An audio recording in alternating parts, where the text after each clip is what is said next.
Welcome, one and all. It is time for us for the big talk. It is time for the talk of, well, what's this track? I'll tell you what this track is. One of the greatest statements of motor racing of all time. The one that gets you up in the morning. The one that rocks your socks. The one that the drivers have been waiting for. The Nordschleife Industriefahrten at the Nurburgring. It is 20 kilometers of pure hell at 620 meters above sea level. A mostly cloudy day with a 12 kilometer an hour westerly wind at 25 degrees C. Craig, it's going to be a doozy for us. I'm looking forward to it. 15 laps around here, about an hour and a half, just over an hour and a half. We've got some of the back drivers and some of the top drivers in the 49s in iRacing as well. Sandvis, Holmer, Schutt, Wallet, Cardamone, Kinchlow, Crew, Hotto, Ludwig, Golightly, Neil, Hampton, Fawns, Dryling, Kopp, Courtney, Glabowski, Hogg. Oh goodness, they're already getting started. Yeah, this is it. And the light goes green and they get started. Oh my goodness, they get started off and they get into the first corner of the day. And look at that, absolutely pandemonious. Making it through the first corner is everybody, as Michael Hogg is not a cult. Oh, Oh, hang on, I'm just keeping it. No! Wolf did the Hoto. Oh! And then the big crash at the back is coming down into Hatzenbach, and I believe that was Hotto with Simon Fawns there. Just a small mistake there. They just got a bit too close together. They didn't get they didn't get any damage, actually. Didn't see it. Ah. Whoa! That is not what I would be wanting to see. That is Tom Dreiling having issues out there, and his nose has. There it is. It's detached. I think it was that nose was attached, but not in a nice way. To the flute plats, we saw Sandfist going a bit flying there. More drivers going through. If you've never driven the 49s, folks, this is a challenging car. It's a car of the drivers. The best way to describe this car, if you want to go slow and you think you're going slow enough, you're not going slow enough. And just look, as an experienced driver that Sandquist is, look how much he has to really get on those brakes, blip that corner, and Hackenschütz has gone off at the same time. And his wheel's gone. Yeah, that wheel's gone. Trying to... He's trying to... No, he's not going to be able to make it. As we have the race started. And on for 15 laps. Michael Lightly taking it nice and easy. That is Ernie Ludwig ahead. Cutting it through the green hell. There's multiple ways to skin the chicken, but you need to be calm and collected about it, otherwise what will happen is... oh, the camera just decided to... What was that? Yes, they come out of Callenhard into... no, not Callenhard, sorry, no. Yes, no. You're going to have multiple issues where the corner names will just get absolutely muddled up. That is a car gone off. That is not Grabowski. That was Krul. Oh crikey! That is Krul gone off. But there was another car. Cardamone. Oh, and that is a wheel gone. Oh dear. That is a that's what they call a flat in the world of other motorsports. Other motorsports are available. Too hard in Metzgerfield. Yeah, then it's a hit. It's miss. Oh, by the way, Cardamone just lost that wheel.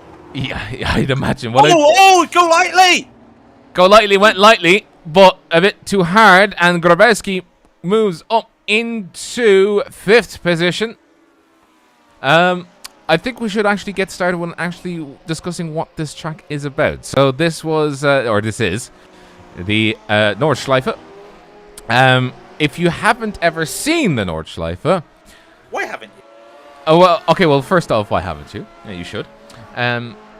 But on a more serious note, this is probably what most people would consider one of the most difficult tracks, full stop. And when you add it up with these cars that are very tough, and Ludwig realizes Grabowski had a better line, decides, I'm not going to fight this as they go up the Kesselchen and going into Bravery shortly. Now, in these cars, they've even got a lift for these little bits. On a modern-day car, you can basically take this almost flat. With these, they have to lift. In some cases, they have to brake, and that is a sin, Lynn. This is a classic car. They did not have spec maps and wireframes back then. This is a sin. I don't think that he's paying too much attention. I think he's paying attention to the fact that he's trying to keep the car on the. Have you driven this car? I have, yes. Yes, so have I. I have money. The first thing I did was money shift it. No, I drove it for a Monza combined no chicane race last year. And oh wow, it's challenging. And I actually got the hang of it pretty quickly, although I did make a mistake. Grabowski's actually picked up really well, and you see Ludwig accepting that he isn't going to get far, he's just going to go by. Yeah, Grabowski has really just felt comfortable in this car, and some of these drivers were practicing how to do this literally hour one after the last race, which was the Intimidator Daytona. Yeah, well, just goes to show. Yeah, well, I would imagine that they would have had them done, because, I mean, this is, as I said before, one of the most difficult tracks you could ever get in a car that's one of the most difficult cars that you could ever drive. There's a reason why we lost so many good drivers in this car. Yeah. But by the way, Dennis Holm won the 1967 German Grand Prix. His second win of the season after winning the Monaco Grand Prix, en route to winning the 1967 Formula One World Championship. Fancy. Also, RIP to him. I know it was 22 years ago, but he was the one that died of the heart attack at Bathurst. Oh Jesus! While he was driving. He had a crash down Conrad Strait, and he had a severe heart attack. Oh, Jesus! Oh, Genie Mac! I forget. You can catch so much air going into that corner. Oh! Oh, he kept it. No, he didn't. That is going lightly into the wall, and that was a heart attack for, I think that was more so of like a heart meant for Ludwig. Yeah, I'm pretty sure he was screaming in that car. And also at the same time, Marcus Neal had to try and get out of that as well. He was the car first there. I think he had a little bit of a tap. Oh, he just had a small tap. Neal doesn't have a meatball flag. Go Lightly doesn't have a meatball flag. This is crucial because those cars will have one fast repair. One. And I count 6 meatball flags. Wait, Ludwig has a meatball flag? No meatball flag. Oh, I thought you said he had a meatball flag. I was like... No. A meatball flag for that car? Hey, I drove this car with damage to the nose once. Great tips, by the way, in the YouTube chat, and thank you to RG Racing. 1.5 seconds is the gap to brake because, you know, you're looking at a car with no wings. It is literally just a bathtub with suspension and fuel surrounding you. Yes. Yeah, back in the day when safety standards were maybe second best to getting a fast car.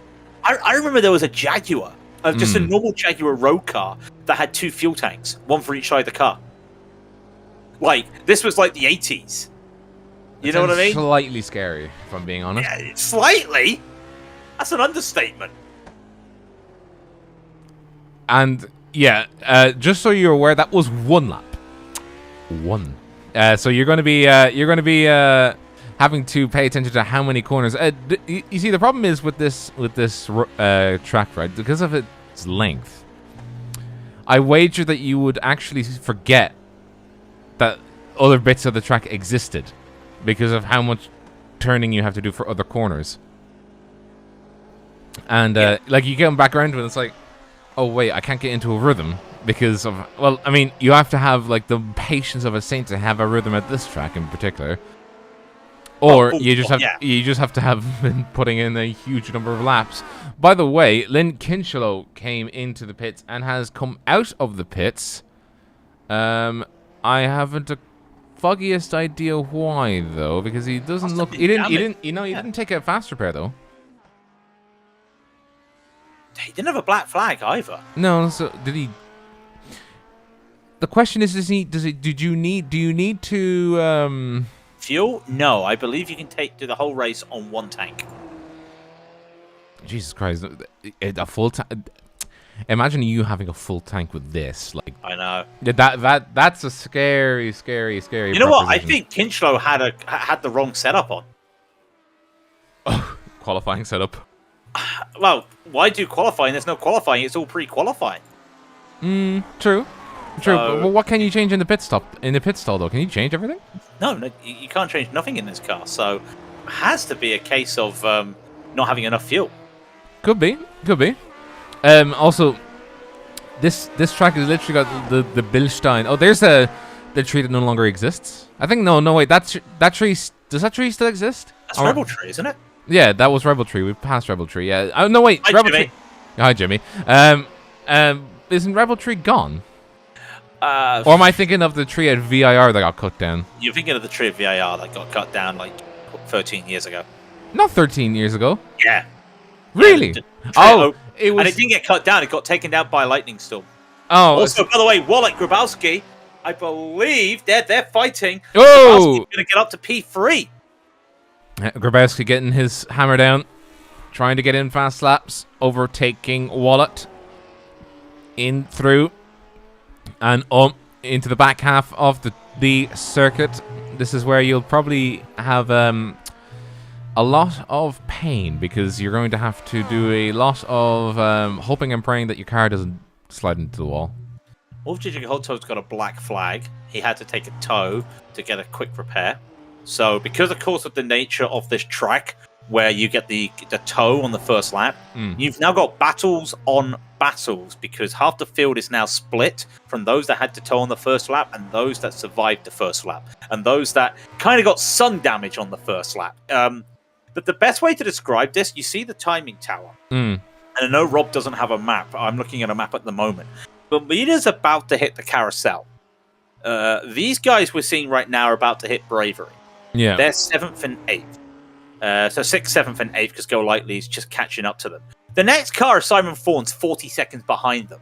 That he's about to hit miss. Then you got a couple drivers that are just coming out of Callenhard. Not Callenhard, sorry, Allendorf Forst. And then you've got the 6 that towed at the start of the race. They're in their own little race. They just went over the Flugplatz.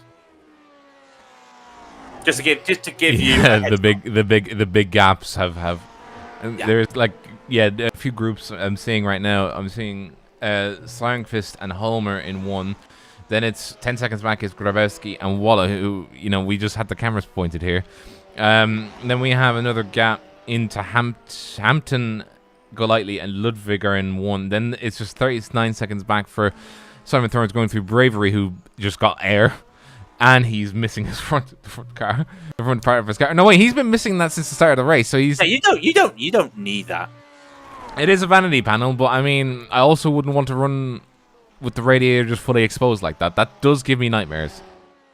So just looking, because we know that 1.5 is going to be crucial. And the way me and Rob's always seen a race here at the Nurburgring is the best way is just wait for the straights.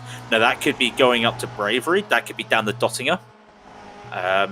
In other cars, Rob, that is going down after the Flugplatz down to Swedencrest and Arenberg. Yeah. But in these cars, I'm pretty sure at Swedencrest you have to literally be on the brakes to brake for Arenberg. Yeah, you have to be on the binders. Yeah.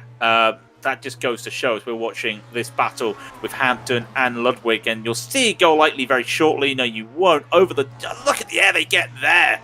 There's Go Lightly. There goes Go Lightly. Yeah, there he is. There's Go Lightly. They come down into that's Brutschen, isn't it? I think so.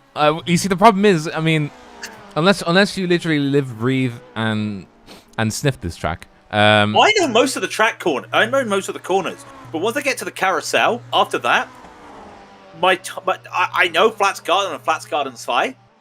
Yeah. That's it. Yeah. As they come here into what is they're coming into the second carousel, and around they go. And this is also an important corner because you can spin those rear tires on any day at the second carousel. But you can spin these tires anyway in this car. It's so dangerous, and I would not be surprised. There's Go Lightly, 3 cars. Who's going to get the overtake here? Now, if Go Lightly's going to have to wait. And in fact, he might, if he's smart, follow Hampton. Up ahead is Marcus Neal. Genie, man, that is 6 seconds difference between these guys and Marcus Neal. There goes Hampton. Go Lightly's going to be following behind. Ludwig may just want to just sneak in here. It's going to have to. There he is. Waits for the gap. And then Go Lightly on the inside, coming through Bilstein. Tiergarten. I think it's Tiergarten. No. This is all of the Tiergarten's at the end, braking now for Tiergarten. Here they go. By the way, how fast were they going? How about 320 kilometers an hour? 200 miles an hour for those watching. In a car with no wings and 70-year-old. Wait, hang on. 60-year-old tires.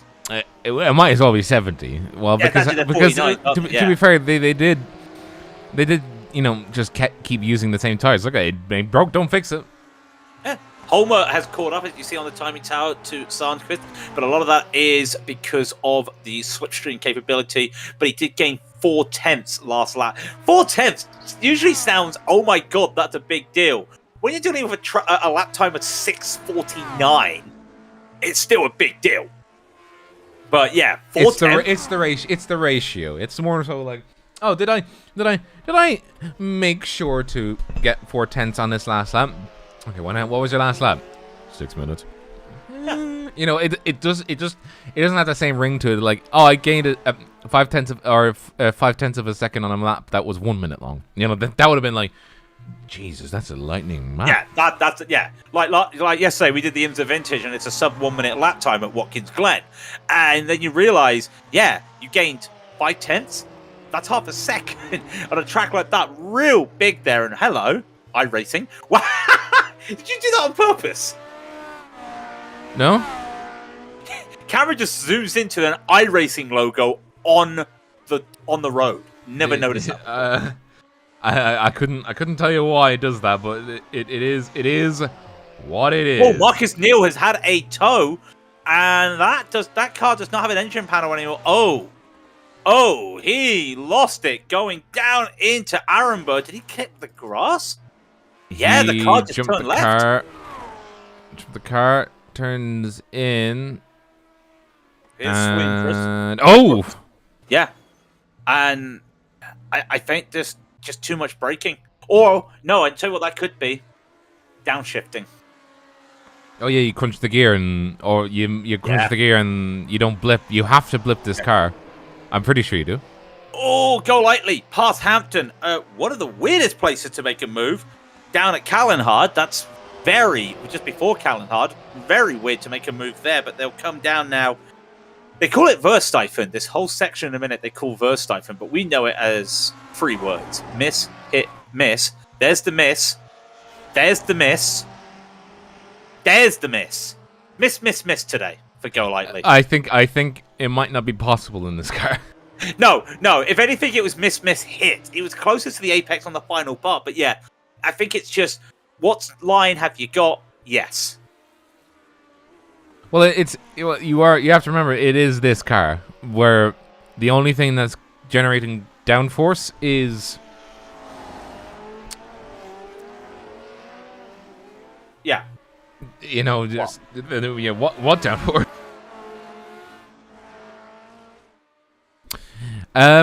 I will say though that they are actually settling into nice line. Holmer hauling at that is the worst look I have ever given to a driver. As I move the camera to Sarnkvist, this happens. Clip it, ladies and gentlemen. Coming up through Bravery, crossing over into the right hand side, and then coming up to the corner before the carousel. The car does this. Oh! Did he get on the curb there? He did, didn't he? It might be that. Let me have a listen to him on board. Oh no, he lost it. There's a little bit of a dip there. Yeah, the car's broken. He's just put it into the wall at the carousel, and he's towed. Now, does he know that there's a fast repair? I know that's going to put him so far down, though. Yeah. But that gives the lead to Daniel Holmer. Important, Rob, because I was looking at the GSRC who's doing the top split today, and they made a comment how none of the top 10 are in the top splits today for the Atlantic. Only 3 of the top 10 are in this race. Daniel Holmer, Ludwig, and I did have the last one. I do apologize for those. It was Holmer, Kinchlow, and Wallet, sorry. The only 3 in the top 10 after 2 races in the major series that are in this race at all, in either split. Oh, Jesus. Yeah. So we've got Holmer, and who else? I just say Holmer, Kinchlow, and Wallet Are the top 10? in the top 10 of the championship standings. So we basically have all of the big names in our split then, is what you're saying. I mean, they've got Rob. We've been over this. They have Togo Hisada in the top split. Yeah, I know they do. If anyone doesn't know who I mean by Togo Hisada, load up the iRacing clip of a Lotus 49 drifting around the Flugplatz. That is Hisada-san. He also got crowned the champion for this year's or this season's Lotus 49. Yeah, and also Robbie having Legends. another moment as well in the latest iRacing highlights of going 3 wide around the outside of Twing Rumor taking in these things. So I was expecting to see Holmer have a drift battle down the Dottinger, but that's not going to happen. But we do have this at the moment because still battling on. And we're going to see, is Hampton continuing on? He's got Go Lightly ahead of him. And just in the picture, just there's Ernie Ludwig. Ludwig's just going to catch up to the back, and if a mistake by Go Lightly there, a little bit too wide, coming out of that corner into the second carousel. Yeah, we could see some overtaking here, Rob. It'll have to be done on the straight, and just past Bilstein, in through onto the Dottinger straight. There we go. And now flat out up until you get to about 200 miles an hour. And the closing distance does get quite a bit tight for, not for Ludwig in particular, but for Hampton it'll be very... It's not going to make it.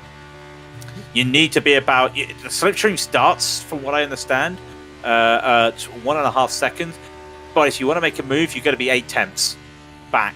And it's not going to happen here. He is really caught up to the back. But Hampton is not going to be able to make any move here. As you see in Tiergarten, he even loses time just being a little bit safe on the brakes and then catches it all the way up. And yeah, he just goes straight on to starting their 4th lap. And half the field, a third of the field now, are on lap 4. We are on lap... Oh. I was like looking, I was like, we just got on to... We've done the same amount of laps. I was like... Sorry, I'm trying to do the math. Actually, while we're watching this, I do want to ask you a question. Oh dear. What did you think of the Grand Prix? The first Grand Prix of the season.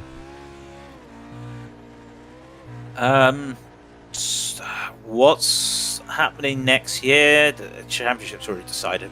Moving on. No, it isn't. Yeah, it is. It is.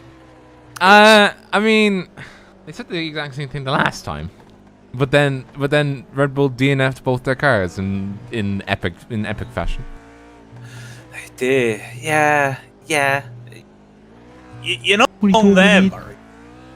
I am not wrong, but at the very same time, you know, my point still stands. It's a case of I'm still waiting for, you know, well, still waiting to see how. By the way, that's Patrick Kopp on the outside.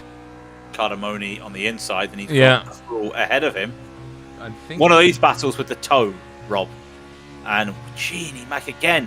316 kilometers an hour there from Cardamone, and he's going to get past Krul just like that. And Kopp's not going to make any move down.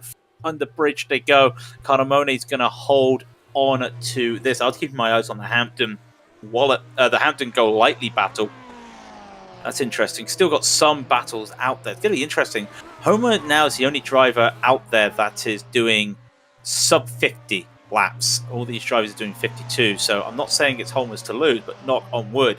Hats off to Stephen Grabowski though, Rob. I know we don't look at him a lot, but Grabowski has made 15 places up.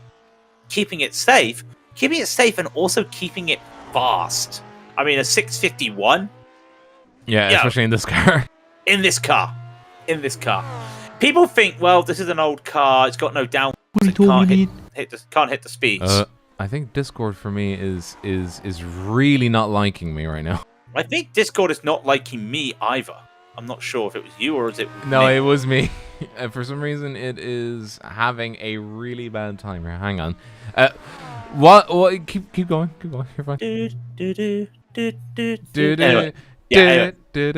Zandvits comes out, by the way. He's in 9th position now. He's in a bubble on his own. He's ahead of Cardamone and Krul in that little battle, but nowhere to be found. He'll be able to make up some time, though. He's pretty fast. He'll probably get a top 5 in this race. Like, I say that convincingly. Could be a bit of a top 5 there for him at the moment. This is Josh Hampton trying to catch up to Mike Go Lightly. Only Ludwig's just in the background. He's like, wait, come back for me, but he just can't. He gets whiffs. He gets whiffs of being up there, and then it's like he gets a whiff of fumes. Yeah. You know what I mean? Yeah, and then just kind of can't convert that necessarily into holding. Like, he gets through the straight and he's already like 1.5, 1.6 behind Hampton, so he's not able to really convert that properly into a distance that he can close in Speaking of closing in, how about that Peugeot? Okay.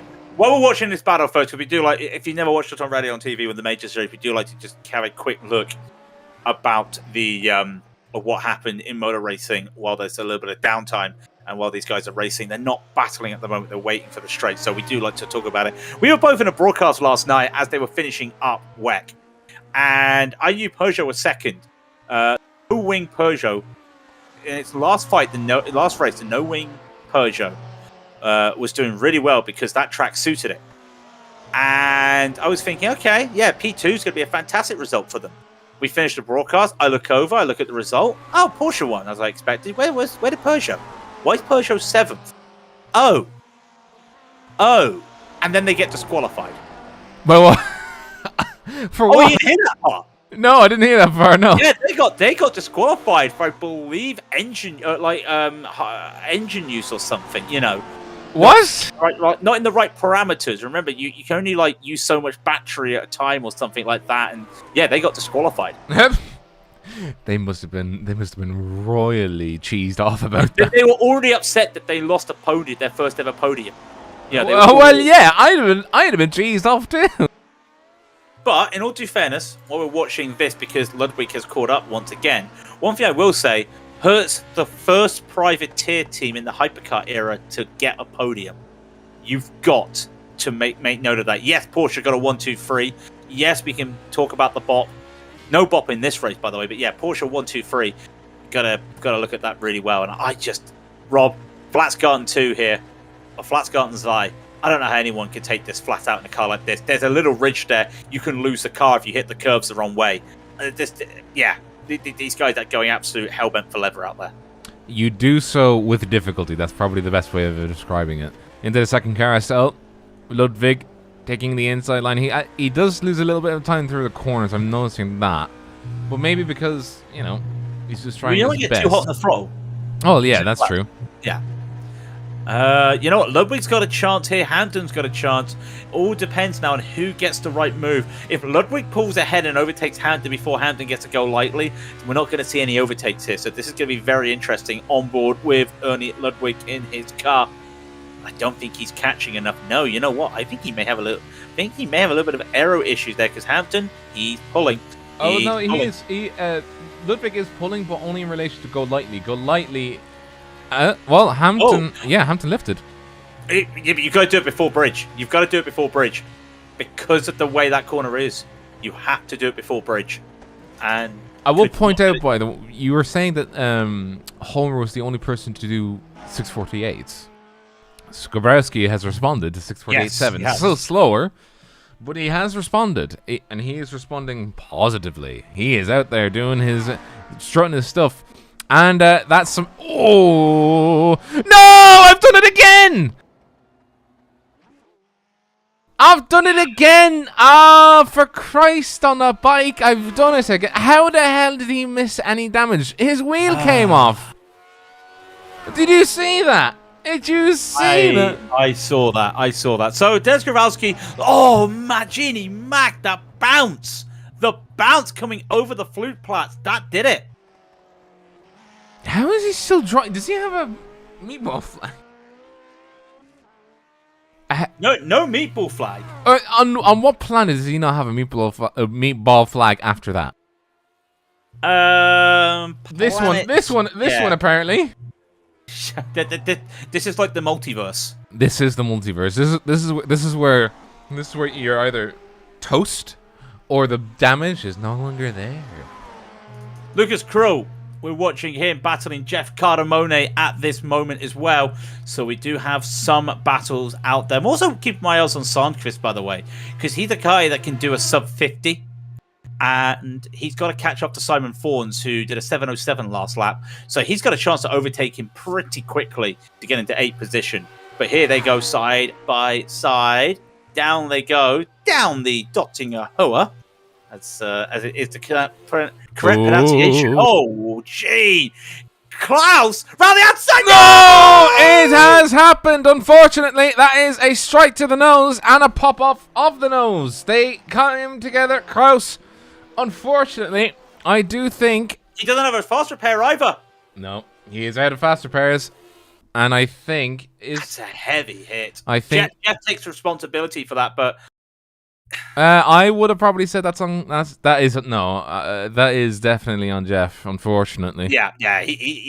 Like, I know you're saying I don't know, but I think it's one of those where I think Grabowski's had another moment out there as well. We'll have a look in a moment. His internet might have died. It has indeed. Yeah. No!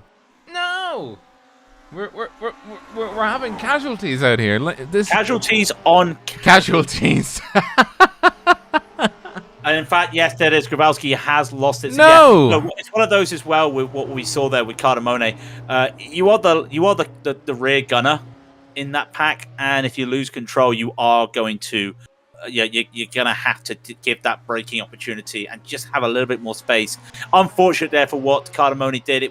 He was not trying to do anything like that. I think he just got caught out with the fact the overspeed that Cruel had. I think just cost him there. Yeah, there was a lot of overspeed.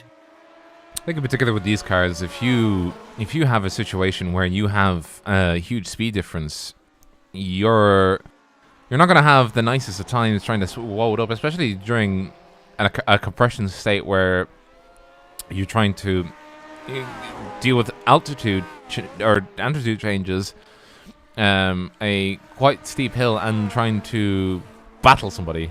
You're going to very easily have an accident if you're not careful. You're not gonna have a good time. No, you're gonna have a bad time. Yeah. So some of these drivers going on. I don't know if Klaus is going to continue the race. He's going to still going to be a bit of a long tow even then near the end of the race. We're watching Patrick Kopp at the moment. He's on a battle. Up ahead of him is Marcus Neal, who's trying to catch up to Hacken Schutt. We'll see what Klaus is going to do to finish the race. We're on lap... Well, we've done 4 laps. We're on lap 5. And what was a very dominant display to start the race. And Rob, do not show the leader. Do not even talk about the leader. You keep the cameras here. We'll look at the leader when he's coming to finish or he's in a battle. I'm not having any more curses from Rob today, folks. You hear me, Rob? None. Anyway, continuing on. Got this, but this is Patrick Kopp going out there at the moment, and I think Rob's just gone a little away for a split second. Probably got a phone call, and you'll just see as they come down into Callenhard. They go right now, and now we go back to this though. Free car battle. This was a free car battle for about what 6th place about 10 minutes ago. Yeah, about a lap and a half ago, basically. Yeah. Now this is a battle for 3rd in the race. Because of all no, 2nd. No, 3rd. Sorry. No, 3rd. It is for 3rd because Wallet's in 2nd. Yes. Yeah, Go Lightly, Hampton, Ludwig. Don't think they expected this. Well, it's a pleasant surprise for them, though. They've been driving consistently, and that's sometimes all you need. Yeah. No, but keep it clean. Keep it safe. 4 wheels on the tarmac. And attached to your car. Oh, yeah, attached to your car. Because that's the most important bit, you know? Yeah. Yeah, Grabowski confirmed he did lose the internet. Such a shame for Grabowski. It is, yeah. He really isn't having... really didn't have a foot wrong. And then the foot wrong came from his own internet saying, no, you're not having it today, boy. Unfortunately, that's the kind of kick in the teeth that you really struggle to recover from. It's like, I've done everything I can, and yet it still happened. So, such a shame, though. Have you ever had you ever had a internet? Twice. I've had power cuts. No, I've had the internet happen twice. No. And then one was in qualifying, so I had to start from the back of the grid. And one was... That is Wallet in the pits. He's got a meatball flag! Yeah, he's lost his right front, or left front, and he's just used his fast repair, so... Now, what caused that, I wonder? Did not see anything from Wallet. I'm going to have look-see around the track. I'm pretty sure he had a collision near the end of the lap because he did. Right near the end, like as close as you could get to the pits. He literally had an accident. Oh wow.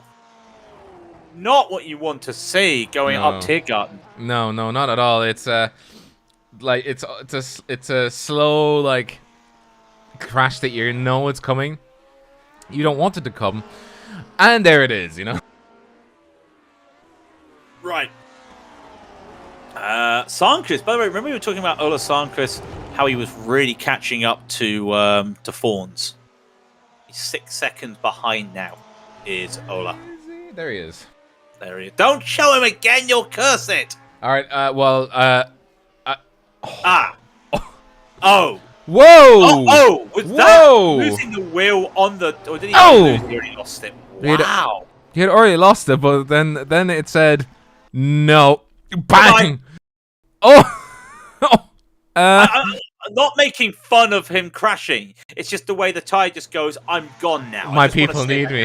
Yeah, Ernie. I know you probably watched this back. It's not me laughing at you crashing because I don't laugh at anybody crashing here, especially in this car. It's just the way the tire just goes. Bye bye. To me, that's always just a little bit hilarious. Into the right-hander, past the first big set of speeds that you get, into compression. And, it is going to be... Have we seen anybody go down here today? I can't remember. Not through the full view. We've been jumping around a little bit. We've not seen him go down the first row up to Aaron Forst. And again, you can take that curb a little bit in a normal car. You can't take the curb in this car at all. And now look at the different lines they take around here. And Mike's... Hi, iRacing. Mm-hmm. Mike's... Sorry. Every time. Gets me every time. Yeah, Mike didn't have the best of lines there, but Joshua had the worst launch out the corner. That's what it looked like to me. Yeah, well, see, for this track, you're at least given the choice of being able to catch up. Because of how long it is, you're able to catch up at least a little bit. Yes. Just a touch, but it just goes to show as well. Because, like, look at the gaps now. It is huge. It is huge. By the way, why has Grabowski been put into 10th? On my live timing, Grabowski came back, and he's been put in the top 10 despite he's been gone for that long. Because you'll be counted forward. Yeah.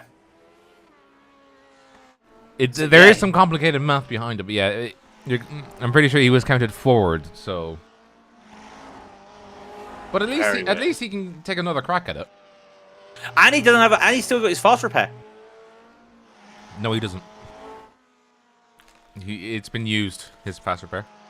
Gabe was ticked, and he went into the pits because he got towed because of his disconnection. that is rough. Yeah, but at the same time, you're not going to be pitting in this race. It's a no-stopper. So why would you untick your fast repair?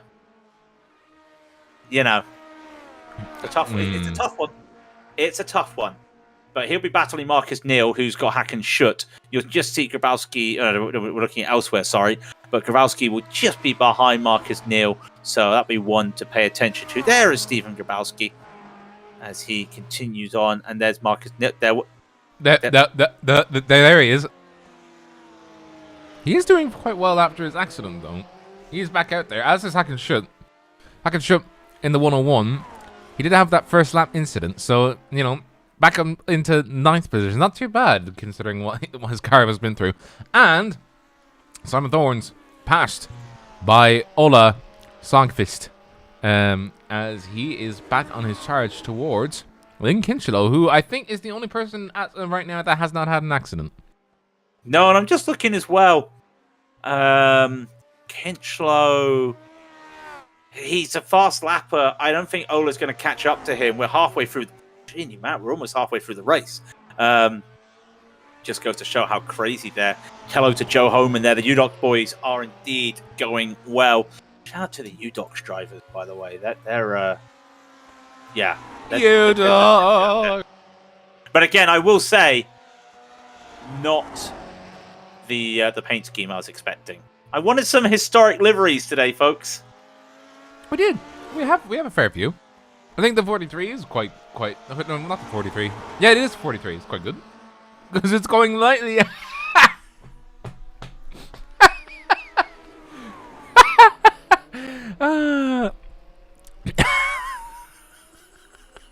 Rob, did you just execute the go lightly to the best? To the best of my abilities, yes, I did. Well, Hampton now battling go lightly as we were watching most of the time.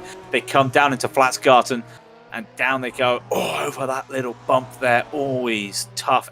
Always tough in any car, but in a car that you have to brake early, usually you brake the moment you land at that little jump there.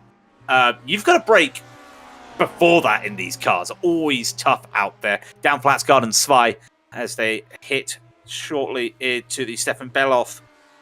And can there be a gap here? Hampton has to get as close to go lightly as he can. And I don't think... Oh, actually, no, I don't know. Let's see out the second carousel, Rob. If there's no mistakes here, I reckon Hampton might have a shot here. As long as he keeps it clean, that's the main thing. Yeah, but what is clean in this car? You know... You've seen the photos of the drivers that come out of this car after an F1 race? It looks like they have seen the inside of a Spitfire engine at full blast for about 7 hours. Or down a coal mine with goggles on, yeah. One or the other. Anyway, Hampton, I don't think he's going to be close enough. He's going to have to make the move into the before bridge. Oh, this is going to be risky. I think he's already lifting. He is, yep. He decided it was too far back. Usually, VBC cars just make this move here. They can't. Absolutely insane when you think about how we've come with technology and downforce and all that, Rob, that, you know, they would drive this car around here in these conditions. Why? Well, that was the technology at the time. That's all they knew. So. Yeah, well, technology, it's insane how it has improved. No news on what's happening with Krul and Ludwig. They're both still in the pits, probably trying to get the repairs done to go as much as they can, as we're on lap 7 of 15 right now. And Holmer does have that 50-second gap. Don't go to him! Okay, I'll do him now. How about that? I'll go to him indirectly. There's hack and shoot. Yeah, hang on. Indirectly, is that hack and shoot about to be lapped or something? No, he's in a battle. Mean. Lynn Kinchlow. Lynn Kinchlow's coming to the pits. Now Lynn came into the pits earlier, did he not? Mm-hmm. He did, but he's not. He's not selected fast repair. And has he decided that he's not taking all the fuel and just? I mean, that. Do you know what? That might be what he's doing. That might be actual. Well, I know, but that would not make sense though. In a car like this, you probably want as much fuel as you can get. Yeah, because you would want the weight. I mean, we're gonna have to. I'm sure there's some UDocs guys watching that are gonna be like, "Hey, yeah, this Craig, is what he's doing." Yeah, this is what he's doing. I'm sure somebody's gonna tell us that. We wait with bated breath as we see the 43 and the 89. Now, I'm going to be saying something controversial. Hampton, sorry, iRacing at Waldstone. Oh, that is at the 7 kilometers. No, don't touch the grass. Don't touch the grass. No. He's fighting that car. No. There's something you should see that I intentionally omitted from this side. I want you to take a look at why his wheel decided to go bye-bye. Oh, no. I know I should have looked back at this myself, and Ginny Mac, how much speed was he taking down there? Quite a lot. But his wheel was somewhat attached, and then this happened. You can see it's about to fall. There it's starting to wobble. Lynn Kinchlow's Bye! Yeah, there it goes. Lynn Kinchlow's just had a spin, and another spin. He didn't take tires, so why is his tires all of a sudden cold? That's another story for another day. And then, yeah. Grabowski in the pits. Grabowski in the pits. Yeah. Is he in for repair? No. What? He was revving the engine so hard, and then popped the clutch. Bit of wheel spin. Show us some tricks. So Well, he's now not got any damage. Sorry, just to come back to Kinchelo's spins, he does not got damage though. no damage, especially when you're having it at Orange of Force. Always a tough one. So, but all of a sudden, remember how I was saying, Ola might have a chance of getting a top 5 here. He's in the top 5. He's in the top 5. So he Patrick Kopp in the pit. So I reckon some of these drivers probably not fueling up all the way. Yeah, but why would you do that? Rob, I don't know these things, okay? You're meant to be my expert. You make me look smart, okay? Wait, you think I make people look smart? No, you make me look smart because I mean, Okay. When you have about as much of a himbo head as I do, Okay. Fair is fair. So, This is the main battle out there at the moment. Schutt has caught to the back of Marcus Neal, so that may be one developing as well. But this is the closest battle, and it's a battle for P2. So it just goes to show as they come around again. never say never. Never say never is the best way to go, and these guys have been hitting hard. Daniel Holmer, though, he has a 90-second lead over everybody at the moment. Just 90. I mean, that is mainly because everybody else behind him has crashed. Well, Go Lightly and Hampton haven't, knock on wood. It's just also a case of pace as well. And by the way, Mike Go Lightly proving once again that iRating means nothing when it comes to a car like this. Going lightly is. Hey.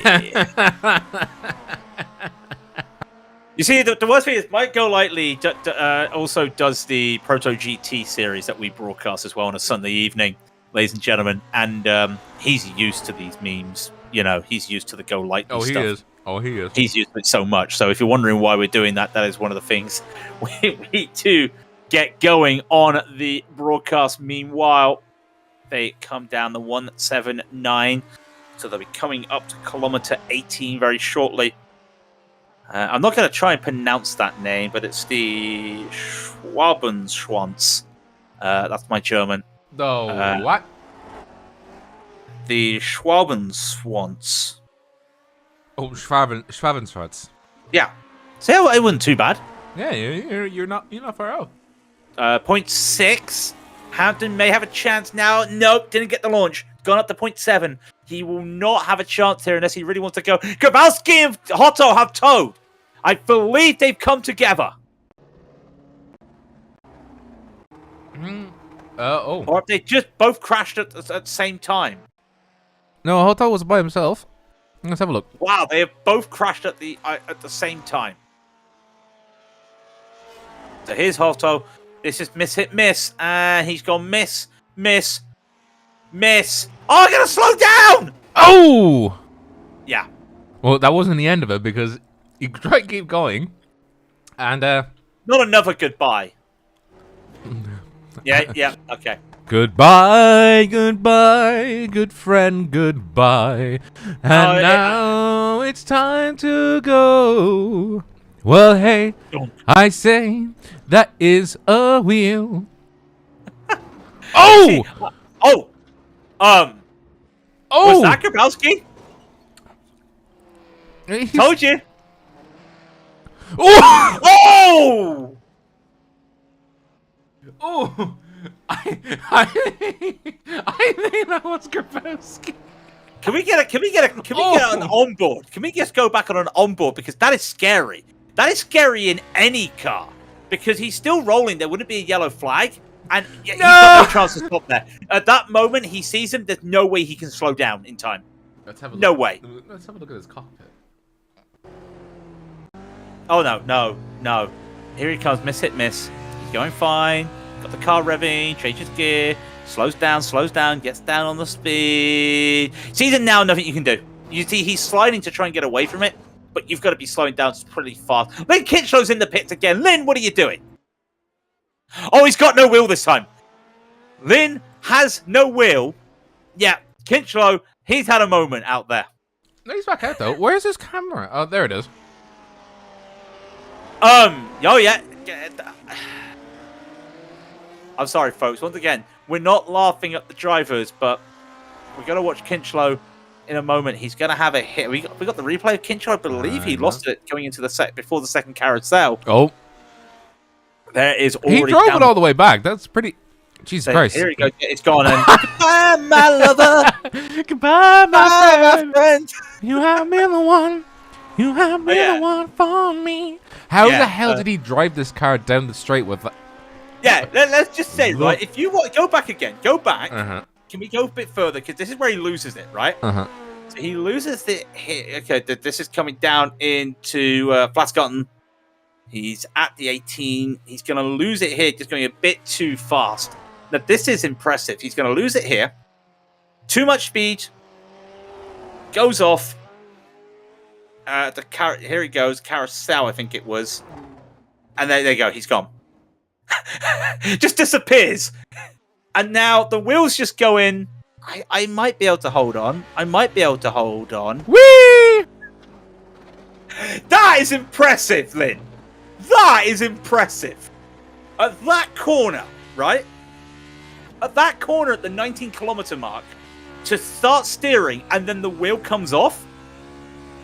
And then it just drives. I discovered a bug. When a wheel comes off, the driver's not turning. Look at his hands. Look at his hands when he comes in here, right? Oh! They're not moving one iota. Hi, Christian. I don't know if you still do the major series. I know you usually do the top split if you get a chance to see. Yeah, can someone actually clip that? That is that is oh my goodness. That's an I don't think we'll be able to get it done in the next patch though, Rob. I think they might be a bit busy with something in the next patch. Yeah, funny that. That is a lot of Yeah, wow. Whoa. Oh, gee, you know, Matt. What a bug. That's amazing. Those are some wheels flying. So the log, as of right now, I'm keeping a tally. We have had 4 wheels fly. I've lost. Have we got any more goodbye songs? No. I have one. Oh no. If it's hey goodbye, I'm not listening. No, it's not that one. It's I think I better leave right now. I think I better. Oh no. Anyway, going slow. And again, we've got 2 battles on track at this precise moment. You're looking at one of them. It's Joshua Hampton trying to get to Mike Golightly. We've also got Lynn Kinchlow and Jeff Cardamone. But Kinchlow's just had a moment and he's decided, I'm just going to pull over to one side. He doesn't want to have another the way crash. quite quick. That is heads up from both of them because he dived at the quick and Cardamone was like, all right, thank you. Kinchlow, like, we know what Kinchlow can do in other cars. Oh, just slide. Be careful here, Lynn. Be careful here. She's coming up to bravery. We know what he can do. And he does have that ability. So it's really impressive to see that. Can he do anything? Yeah, he just keeps it safe. He is, honestly, the podium drivers get the coins here, Rob. I think everyone that finishes on the lead lap should get a coin. You know, it's that bad. You know, back in the day, what was it? Back in the day, they still do it, but they give you a glass of milk if you win the Indy 500, right? Well, okay. Unless you... Who was the one that had orange instead? I don't know. Someone did have a glass of... They handed him the milk because it's all like by sponsored as we're watching Hampton and Golightly. And no, he wanted orange. So he had a cup of orange juice to celebrate, but no, it is milk because it's such a big deal nowadays. So what are you expecting for this? What would you like for whoever wins the German Grand Prix? Not just win. All of them should get a glass of milk. Yeah, I mean, in the old days, it would have been congratulations, old chap. Well done on finishing the race. Here's your port, and enjoy your ride home. I don't take it through customs because it might be illegal. What were customs back in the 50s? Also, did you just see? You just caught it off that. I think the tree there, a little bit of a wiggle on throttle there for Hampton. So I don't think he's going to be able to do anything this time by. I don't think Hampton really wants to do anything until he's confident that he can make the move. and plus, he's in third place. So if you're just like, oh no, never mind. There he goes. Never mind. He had the run. He's gonna make it. And Mike decides, I'm not even going to attempt it. Then, oh gee, on the grass. Joshua, slow that down. Joshua, slow that down, please. He does. He was on the grass there for a split second, Rob. I thought we were going to see tears. And in fact, it's still not right. He's gone on the grass. Oh dear. Oh dear, oh dear, oh dear. But he chiefly kept it out of the wall. That's all that mattered. And Mike went lightly there to make sure that number one, he didn't make it. Yeah. He's literally putting respect on his own last name. He is going lightly, and he's still second place. And he's still second place. Yeah, this is tough. We're gonna keep with this battle because it is also quite entertaining. But the funniest thing was I did actually do a good bit of research for this race. Not usual, but I went and had a look, and looked at the original, like some of the original footage, and I'm just like, it's scary seeing these cars going around in the sim. And as you mentioned before, it's like, what on earth were they thinking doing it for real, And it's if you see some of the old footage, it's yeah.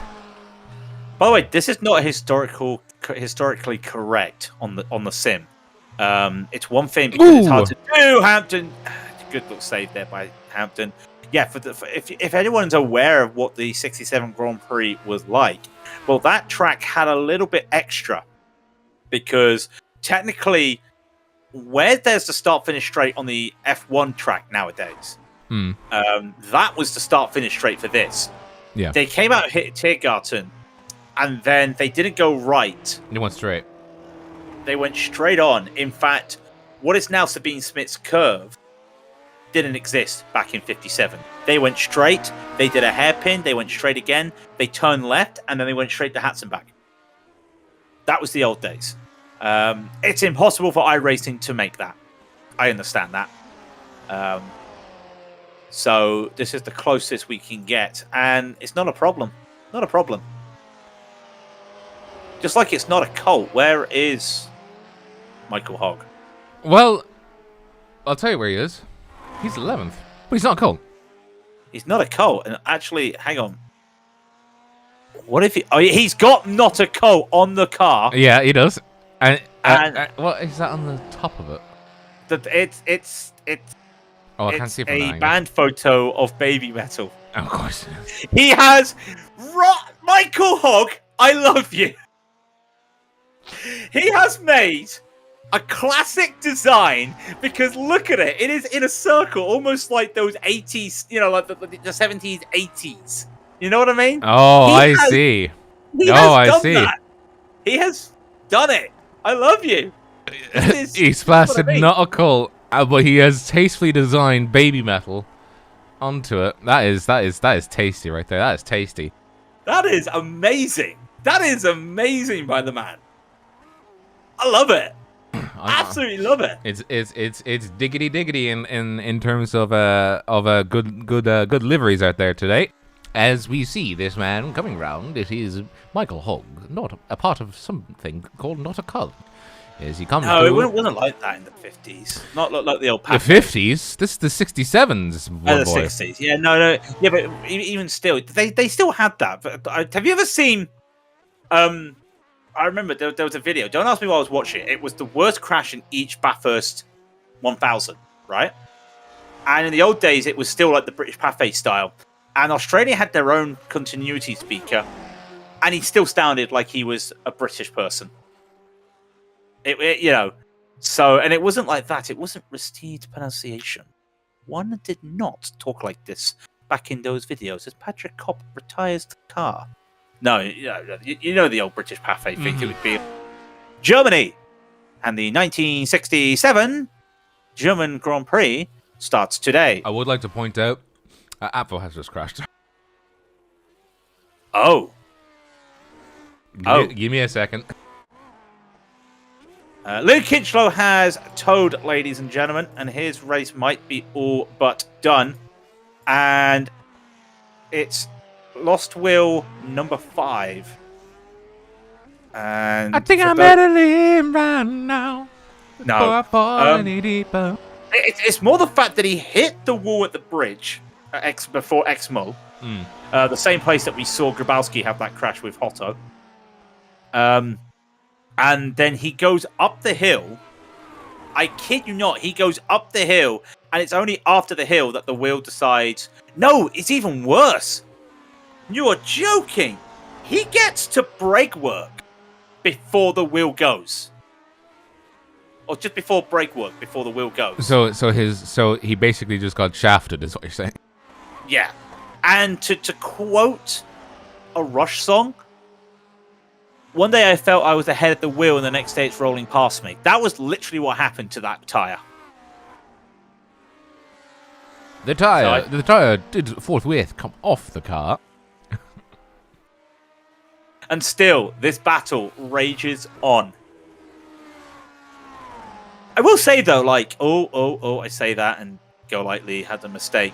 This is the type of racing that these two are probably happy to do right now. This is almost into your stereotypical race at the Nordschleife, where you're not going to make any overtakes until you get to the Dottinger Hoa. And that is what... Or unless you're very brave. Yeah, but where are you brave with this car at this track? Are you really going to make the overtake before Arenberg? Are you really going to try and make the overtake before Bravery without some assistance? It's not doable, Rob. I'm just saying. It's not doable. It's doable if you're, as I said, if you're brave. Well, Hampton's going to get this move around. He goes. Now, can he hold on to it? Remember what happened last time? He had this move, too much speed down here, and he lost it again. He almost lost the car. Down and up into Tiergarten he goes, and they go. I think Go Lightly again, just waiting for the opportunity. There he goes. He gets it clean right now. And also the clouds coming in, just making that track a little bit cooler for him. That will help him a little bit, because these tires, they will need help. Did you actually see the iRacing video that they put out for rain? I had a tear in my eye. Looks like the clouds closing in. It was the music that put the tear in my eye. Yeah. It was just beautiful music. Clouds rolling in. Rain's here to stay. Looks like the weather's clearing. It was the session is declared wet that I loved. You know, that could honestly be, if I'm being honest, that could honestly be the point where the tires switch over into wets. No, that's what it is. That's the rule in motor racing.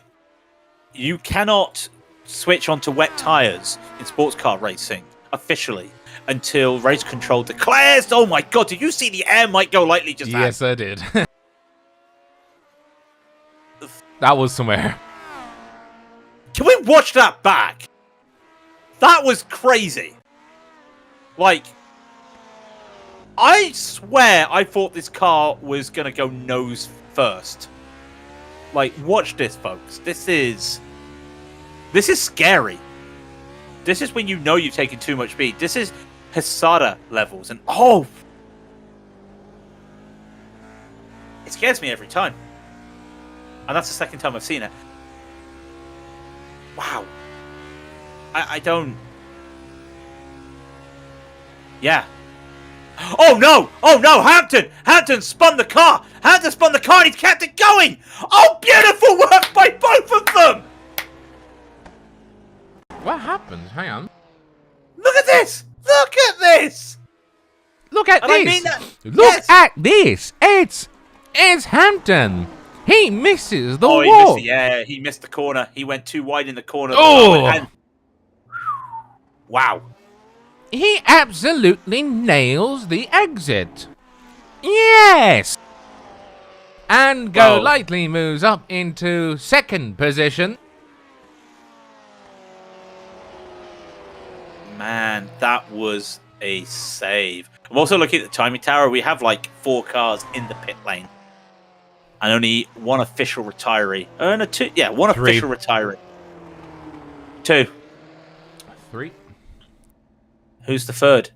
Oh no, wait, sorry. Lynn Kinchlow, according to my end, is officially retired, but he's probably still.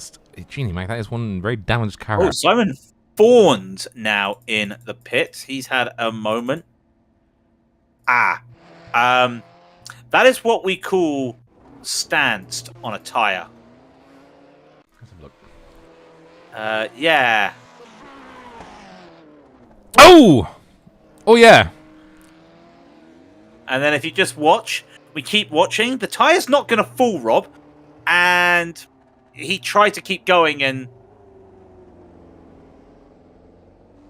You know, one tire decides I want to go right. The other tire says I want to go left. And then he thinks he can keep going with this tire. And No! Yeah. And of course, he toes at turn 1. Isn't that like the shortest time, though? No, it's the longest time. It's a 7-minute tow. It's an 8-minute tow.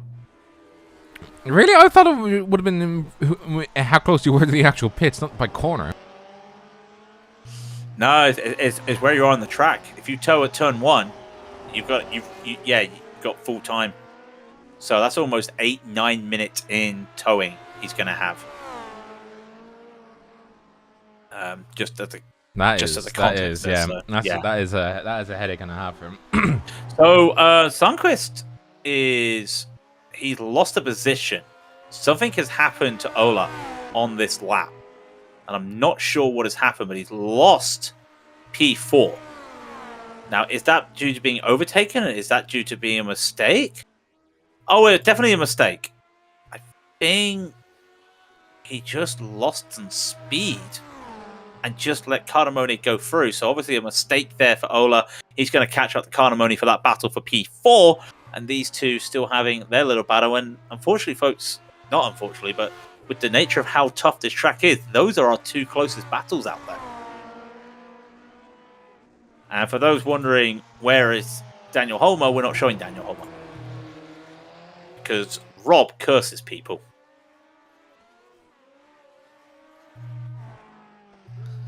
So I'd like to point out, right? I would like Yeah. to point out. Well, this is the official statement from the desk of Mr. O'Brien on recent allegations of causing commentators curse. I'd like to point out that I've only caused it twice this race. Right, and who did you cause the crash out? Cruel. Cruel. Where was Cruel when he crashed out? Why do you have to send? Do you know what that just reminded me of, for some odd reason?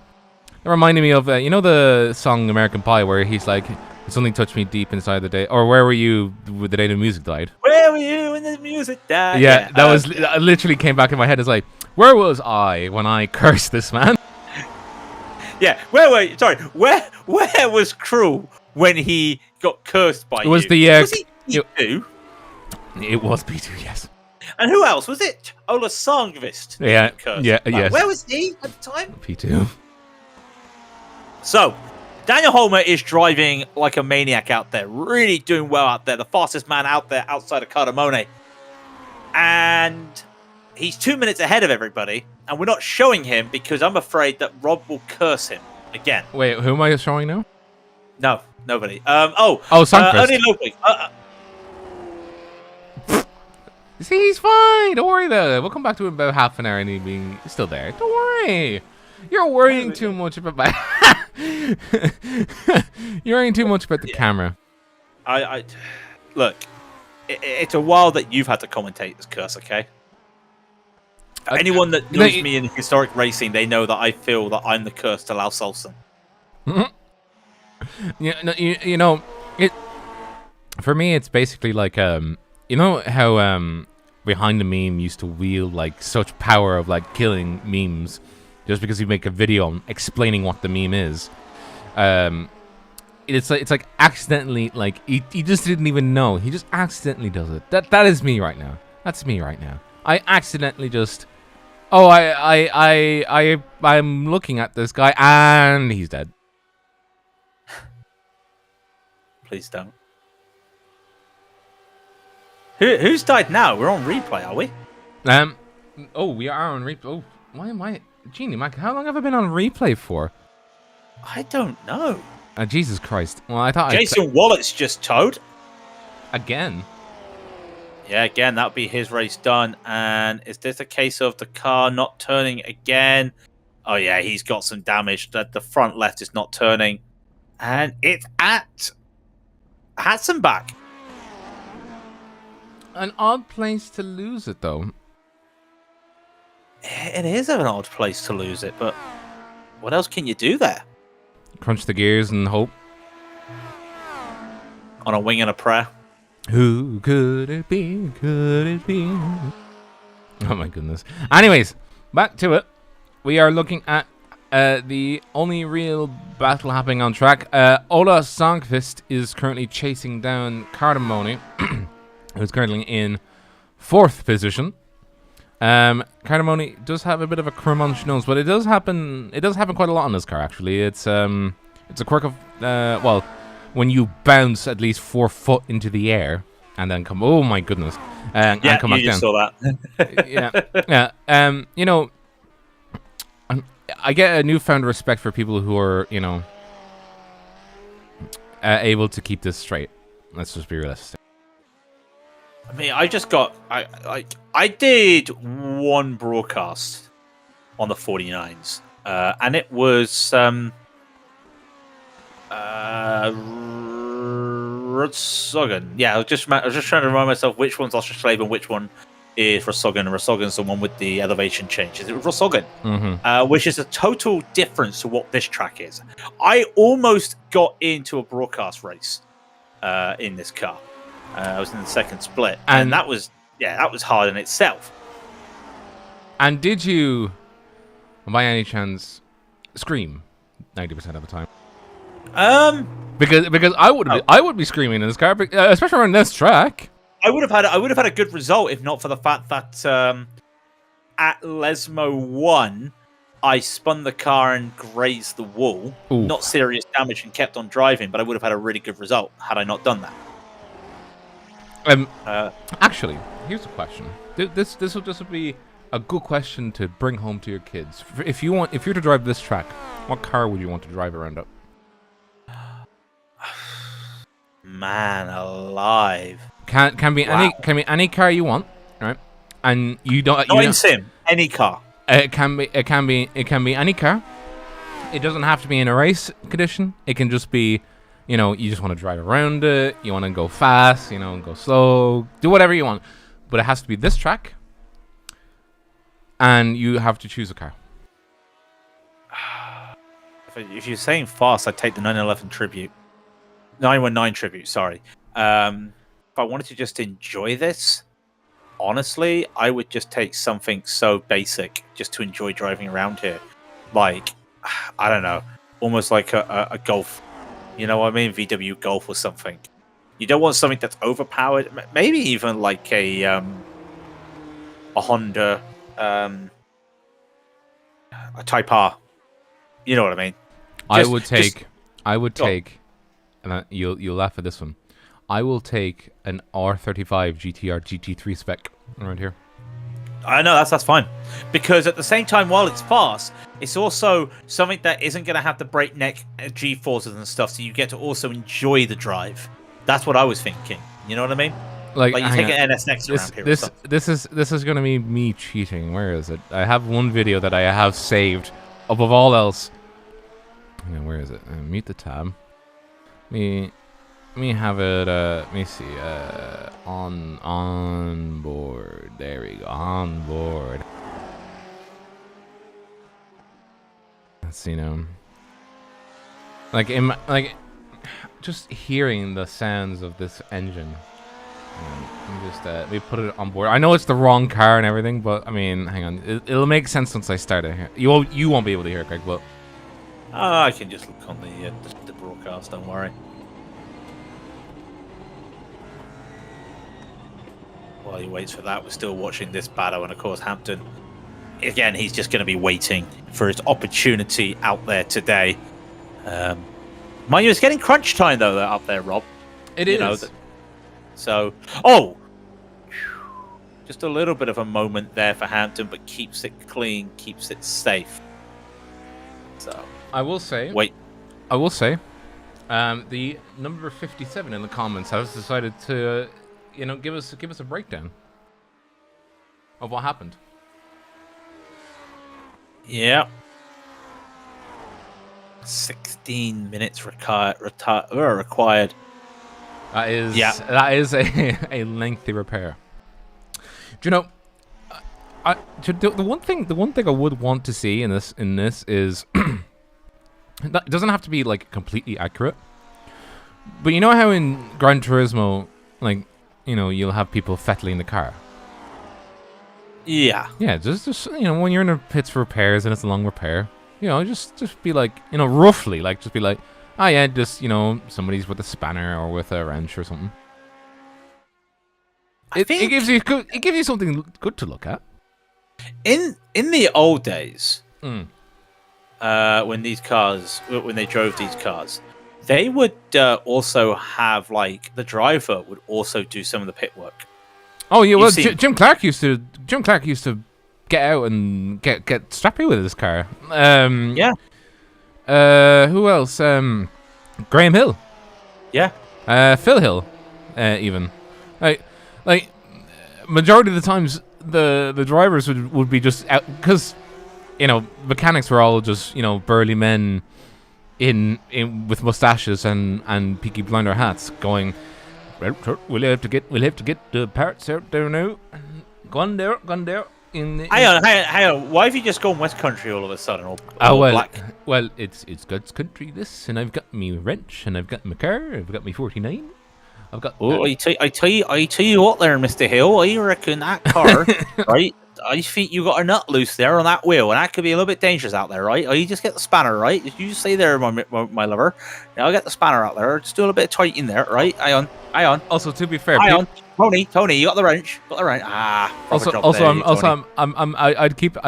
I'd keep things level with you. I'd be pretty sure that 90% of the mechanics there are either Brummies or from the West Country. What else can you do in the West Country apart from make things go fast? It would be like a Hackney accent. Yeah. I tell you what, there, Mr. Hill. I think you've got a bit of a problem there, mate. They wouldn't say mate. Sorry. I think you got a bit of a problem there, Mr. Hill. I tell you what, sir. Let me just get the spanners out there for you. I think we'll just pit and spin here, get you out there about in no time. I guarantee the amount of bodge fixes that would have gone to cars like these, and these would have been top of the pops. What was it? Surtees. Was it Surtees? Who? Surtees. He won the Monaco Grand Prix with no side panels. Was it Surtees? It would have been a fair few drivers that would have won races. I think. Hang on. That does sound familiar to me now. Yeah. Thank you, iRacing. Not every time iRacing. Thank you. Yeah, but I honestly find it pretty. What's the word? Pretty de rigueur, because it's. What else can you say apart from the fact that it's Oh, it was Sterling Moss. Sorry, it was Sterling Moss. Well, Moss also would have been one of those fellas that had gone out of a car and fettle with it, they would have been quote unquote gentleman drivers, but there wouldn't have been nothing gentleman about the fact that when push came to shove, you know, if you're sat there in your cockpit, you know, chillaxing, while everybody else is basically, you know, got a cup of tea, and fettling your car, they'll drag you out themselves and say, "There's a wrench, go fix it." Yeah, no, they realised that they didn't have the speed, and I think it was also speed and also the heating, so the overheating. So they decided to take some of the side panels out. There's a fantastic photo because you can see here the exhaust is on the side of the car. So you take the side panel off, beside you is the exhaust. Hang on, let me get the camera angle for that. I think I have it. No, that's the wrong side. Yeah, so there it is. The other side, yeah, there. That is it. You're right next to it. You're not touching it, but you're not too far off. Yeah, you've got that fear. So actually, genuinely, if it had been a particularly hot day, you would have actually, you know, because of the fact that the exhaust is basically right beside the car, and it's attached in some areas, the heat transfer would have been astronomical because it's a particularly hot member of the especially in the fact. Well, no, see, that's not the exhaust. That's the cooling. I've actually found the image. So it basically. Can you get a side on camera again? Just so I can just do the show. If anyone's never seen this photo from the 1961, so it was a Lotus. It wasn't this Lotus. The exhaust pipe was lower down. It was below the number, right? Right. The top half of the number is still there because that held it. There's a panel, and you can probably just see the rivets. There is a panel. You see how you got the two green lines on his car. The dark green, that was a different panel. That was off the car. That was it. So anything on the light green at the top there was kept. Anything under, nothing. That's how he drove. And he beat the Ferraris in 1961. And I think if you think about iconic photos, that's one of them with that car like that. I can imagine so, because I mean when you needed, F1 back in the what would have been the equivalency of Formula 1 back in the day, I guarantee you, was 100% full of no rules. There were rules per se. By the way, one thing we never picked up: what was unique about the 1967 German Grand Prix? Oh, flip. I can't remember. I know Who entered?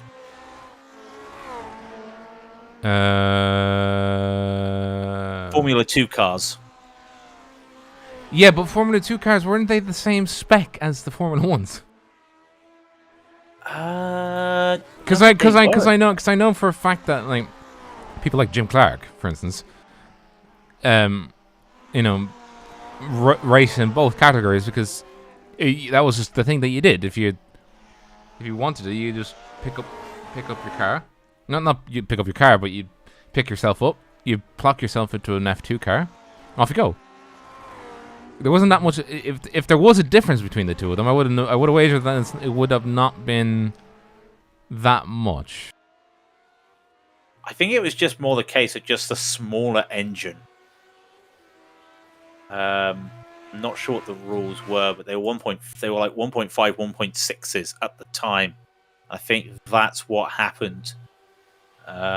Don't quote me on that, but yeah, they had the F2s. Jackie X was in an F2 car on that day.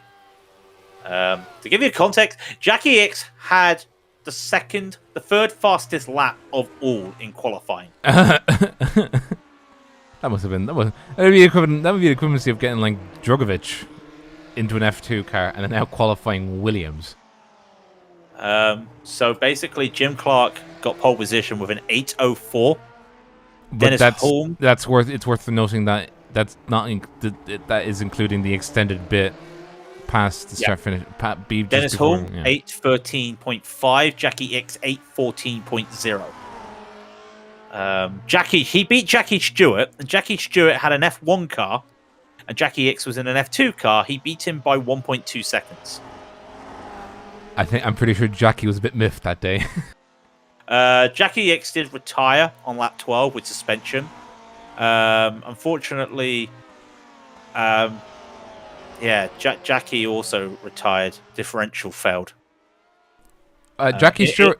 Fun fact: Jackie Stewart is won here at a different year now, but he did win here with broken bone. Yes, that's where he called it the green hell. Did he not go lightly, going a bit wide and holds onto it? And again, these drivers understand the situation, and I'm also keeping my eyes peeled because have you seen the timing tower? Because Jeff Cardamone is catching big time, and he is catching in a big way. He did a 6:45 that last lap, the second fastest lap out there at the moment. Homer putting in a 6:45 as well on his best timings. Jackie. I know Jackie X definitely won around here, but I think that's when he called it the green hell. We are keeping our eyes. I'm really curious right now because that gap now for Cardamone, he's 3 seconds behind. This could be very interesting out here. Let me see. No, Jackie Stewart won in 1968, so the year after this race. Mistake from Go Lightly. Hampton's going to take it. They're going to go side by side. This is very risky, boys. Very risky at this stage of the race. And he will just hold back. Go Lightly's going to keep it. I believe they realized the situation there. Believe they realized what was going to happen. Decided against it. But what a year in the 60s at Germany. Because Joachim Bonnier won in 1960. It was not an official F1 race. Then it comes back into the F1 category. Sterling Moss, Graham Hill, Surtees, Clark, Brabham, Holm, Stewart, X in the 60s won. In other words, 6 British winners, an Aussie, a Kiwi, and then a guy from Belgium, who might just be one of the best drivers ever. Rob Courtney, by the way, Rob as well. Unfortunately, he is in the pits as we speak as well. So, to give you an idea, it was August 4th, 1968, the year after this supposed Grand Prix took place. Well, yep. I say supposed because it's in the virtual world. It did happen. Jackie Stewart drove with a broken wrist. Saying earlier in the season. Wrist around here. Yeah. And it was quote. The track was nearly impossible to navigate. An extreme fog, mist, and wet conditions. Right. Well, I'm gonna get you for this for 2 seconds. Unfortunately, I don't have the stamina of these drivers. Cardamone goes, but wow, Genie Mac. The corner before bravery, you've just done that, and the wall goes Go Lightly! No, Go Lightly, not going lightly any further, but he's still going. He's still got wheels on his car, and unfortunately... Don't say that, Rob. Keeping my eyes on the suspension here. They're intact. Yeah, might need to just Go Lightly for a second or two, but he'll get back to it. These two will start battling. Right. I was about to say, my stamina's not as good as these drivers. Take it away while my bladder decides it has to tap out. So, Jackie Stewart did indeed dub the track the Green Hell. And he then got the Flying Scot moniker as part of the result of this race. And also, he finished in front of, I think it was Graham Hill. It would have been at this time, not Phil. I think it was. But anyways, we're back to it. Cardamone sat in second. Joshua Hampton third. Go Lightly fourth. So probably trying to recover from the fact that he literally just had a massive heart attack going into that wall. I don't want to see the replay though. Let's have a look-see. Where did he have it? Oh, he had it far back. Let's have a look. For bravery. Oof!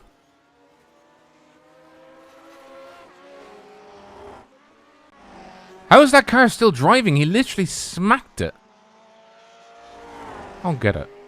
This car is pushing into corners it really shouldn't be when it smacked the suspension on its side. This car is I wouldn't say indestructible, but I think the wheels have given up more than the rest of this car today. Look, I'll put it to you this way, Craig. You know, if we had seen crashes like that, we would have said there's only one way that's going to happen. But he manages to come back out of it. And he's still driving. There have been crashes today, and we see it a lot in sim racing, where you look at it like if that happened in the real world, they'd be in an ambulance. Or worse. Or worse, especially with these cars. It's that bad out there, you know. And that's not me saying the drivers, you know, this is tough. I will never say that these drivers... they're brave men and women going out there to drive this car right now, because I mean... Look at it. We'll go lightly. He doesn't have a meatball flag. Do you think he'll take the fast repair with 2 laps to go? Then he'd have to battle Ola Sarnqvist. I mean, he's going to be battling Sarnqvist anyway. Look at it. Ola's right on the back of him. Well, if it is the penultimate lap. Nope, he keeps going. How? Yeah, like, come on. Oh, that's a bit of a rotation there. In fact, I just looked, Rob. He was still hitting 317 down the Dottinger on his own. Bananas. Actually, we never got to finish discussing what happened in motor racing this week. We talked about the F1, we talked about the Porsche. We talked about WEC, yeah. What else did happen? Oh,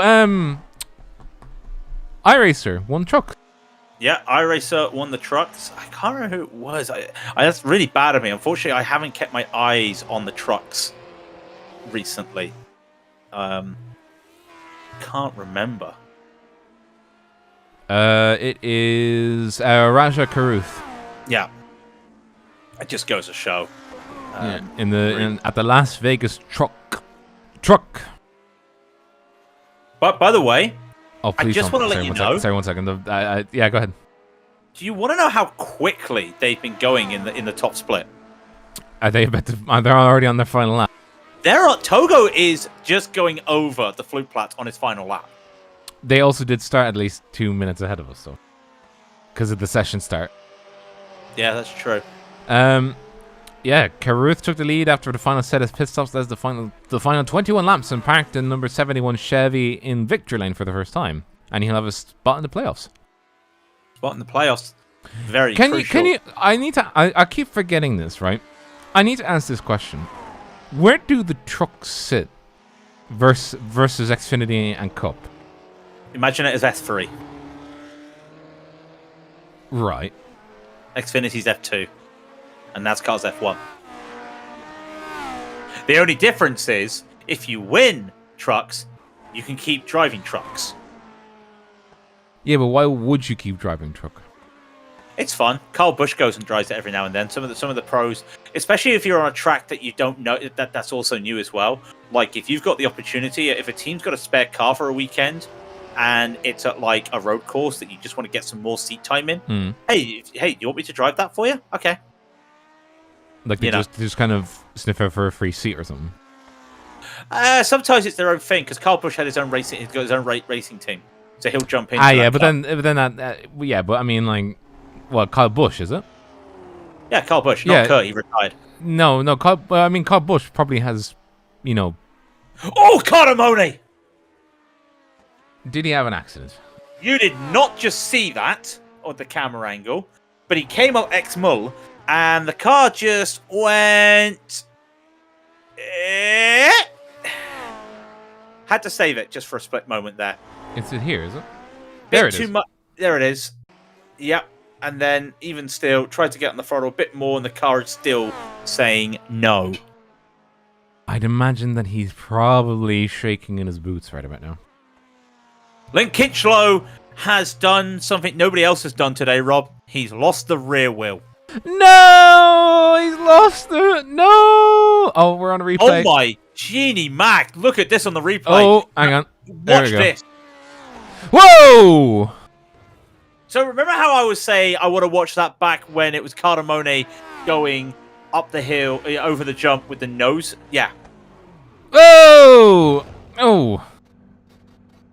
Also, rear wheel gone, the steering wheel still steers. Front wheel goes, the steering wheel no longer steers. iRacing. I love how he's trying to get through the gears before realizing that he may have a problem with traction. you know, Whee! you know how iRacing, like, you can do a damage report and it says you got wheel damage. You've got Do you wheel think damage. Yeah, do you think he knows? He probably does now. Oh no! Might go lightly, hit the wall again, and that big. In fact, Oh, that is. Off. Went too hot into the carousel. Oh, that He is can't. that is a broken suspension. But he does have a fast repair. Also, information to pit lane. Leader is on final lap. Sorry, it's my Eduardo because I didn't hear Eduardo yet. I appreciate Eduardo. Thank you. I want to watch Mike do this because he's got a minute and a half gap between him and Marcus Neal. Ooh! Come on, you can get Keep this going, back. Michael. Keep going.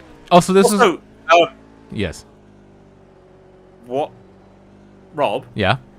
doesn't have a front wheel. According to this, he does. Well, on my screen, he doesn't.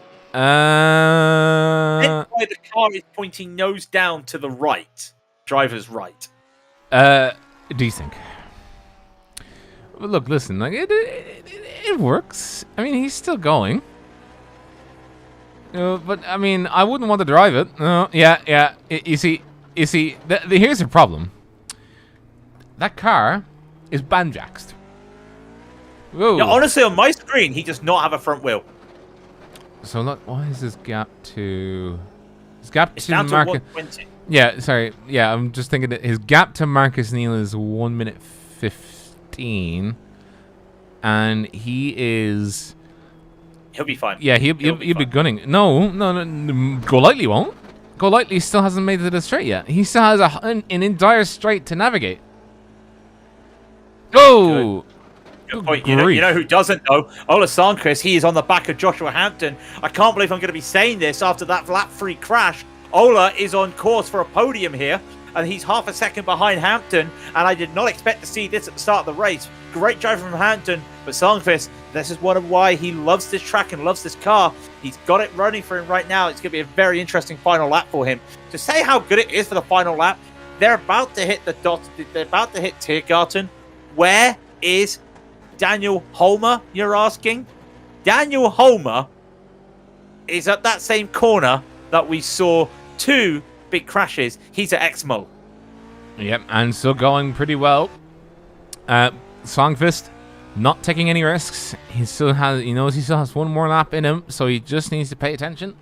Keep lights up, and away he goes. That is one very bouncy car, and it is. Oh, that front nose has also seen. Yeah, look at the way it's pointing. That's a replay bug. That car does not have a front wheel. Would you be extremely frightened by a car going 260 kilometers an hour? Oh, Genie Mac, he's going how fast? 260 kilometers an hour, he was. On 3 wheels. On 3 wheels. Yeah, you can see that because look how that car is just towing you. You know what? He's only lost 30 seconds compared to Neil. I mean, he's lost a lot of time. I know. Well, he is into the bits now. I will say you were correct. Marcus Neal won't catch him. He is safe because he still has his fast repair. So yep. Meanwhile, we do have Hampton Holmer driving by. Cardamone set the fastest lap of the race at 6:45.3. But the battle is between Sandquist and Hampton as they continue to battle on. That is Sandquist not trying to make a move. It's just him trying to avoid the living daylights out of everything. Really good run, though. Really smooth on the throttle. I just realized it's a 32 Celsius track temp here today. Down they go into the compression. And up they will go down into Ardennes Force. It's Gonna be tough, Rob. It's gonna be tough. This is just gonna be a waiting game for him. Some tough customers out there. Looking in and around. In and around. Does he get a move? He does not. Needs to hold steady as they pass Rebel Tree. Through on. Hi, Rebel Tree. Hi, Rebel Tree. Bye, Rebel Tree. Unfortunately, I don't think he'll want to make a move before. Yeah, he should wait, because if he made the move now, he'd have to be so fast as to escape slipstream range within the next 3 minutes. I wonder. I think he could. The question is, if he wanted to take that risk, he'd have to make the move coming out of Bergwerk right now, going up to Bravery. And he's so close, I think he's going to try it. Sorry, we're not here yet. We're at Mexfield into Callenhart. Coming out to X-Mull. That was Versiphon. We're coming out to X-Mull. I reckon if he can do it coming up to 2 corners before X-Mull, going up the hills X-Mull, then down into Bergwerk, and I think that long straight will give it to him. I will say, though, in the second carousel is Daniel Holmer. Oh! Gee whiz! On the throttle, Sarnquist loses onto the grass and holds it. Just ever so slightly, just.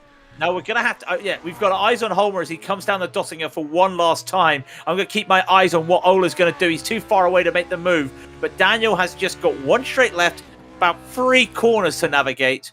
And it's a not flag-to-flag victory because he started P2. But it's been a man who has been so quiet, we've not had to look at him at all this race.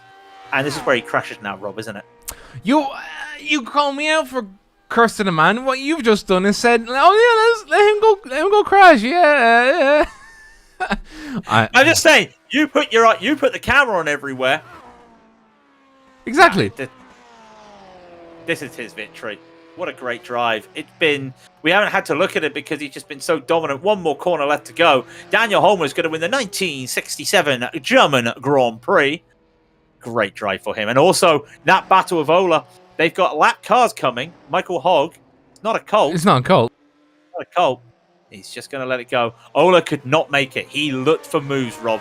He could not make it. Sag. Just Sag. What a way to say it. This is the battle to watch. By the way, we've only got 8 cars on the lead lap. Only Ludwig is going to have to go all the way around. Oh, they collect! And look at it. But I don't think Michael realised what was happening. No, neither do I. I think that was a yikes in that moment. Hats off to Ola, though. That may cost him 3rd place. But he realised the mistake there. He did not want to take that podium. And that is the respect. I'm going to give, the promotion to the 49ers and the historic racers on iRacing. That is the gentleman respect that they have. They realise. Also, Hampton... Cardamone... Cardamone's got no front rear wheel! Cardamone was in the wall! Oh, and that is... not... Oh, that is... if you've ever played F1 2000 on the PS1, that is one very bouncy rear wheel. Does he have a... I'm assuming he has a meatball flag. No. He does not. Excuse me? He can barely flip and drive the car. And he's... Oh, that is... Yeah, he gets on the throttle. The car wants to turn left. So this is now a battle for P2. In through. Hampton, yeah. Wow. Yeah, that is just... That's heartbreaking. That is. So this is the battle for P2. I did not expect this. Ola probably did not expect this after what happened lap 3. This has just been a survival drive. I hope Cardamone can finish. He deserves to finish. But you can see Ola made up a 2nd after that mistake. And he's right on the back. This is it, Rob. Down the Dottinger Hoa one last time. 2/10 is the gap. Already on the throttle. Ola's got so much speed. Bye. Can Joshua actually catch up? Side by side they go. Has he gone too early? I don't think he's gone too early. I think he's gone just in time. He may have to go around the outside of the bridge to make this move. There is a little bit of overlap This could be very close, though, because do they realize this? Keep my eyes on Cardamone. He is going to get lapped, overtaken from Go Lightly. Now, Hampton realizes the situation. He lifts before they go under the bridge. He is going to accept the P3 unless he goes for a very late move up into Tiergarten. It's not going to happen. Ola started the race pole, finished the race P2, and people are going to think, okay, yeah, it was a close battle. No, he had to tow lap 3. He gets the P2. What a drive. What a drive. That is one of the biggest recoveries we've ever seen. Cardamone is on the Dottinger. He's got the car on the Dottinger, and he is going 85 kilometers an hour. I'm surprised he still doesn't have a... 90! Does he not have a meatball flag? No meatball flag! Oh my bananas. word! How is that? Okay, like... You know those old, like, animation for, like, those Japanese, like, fun horse racing games? With, like, how everything just goes crazy? That's Mike Go Lightly going past him, by the way. This is what it reminds me of. It's going absolutely chaotic. Well, at least Mike Go Lightly, you know, he's gone lightly into 4th. Where did he start? 10th. Go lightly into 4th, eh? Not too bad, not too bad. I don't want to say look at Jeff's rear right camera. But yeah, this just goes to show. I mean, yeah, look at that. I don't know how that's still attached to the drive shaft. Would he have not been better to have shifted up into a second gear? Do you think he can? Yeah, that's another question. Is it even possible? I think when he went off into the grass earlier, he was unable to. Yeah, I will check that. I think that's what happened. Marcus, how do you know he's not in first? Well, he's in first, I think, because he's revving the bejesus out of the engine. He is. I don't know what's happened. I'm just having a look. Is he actually in first gear? I think so. I mean, he's only going 68 kilometers. The ratio, it's only got 5 gears, so...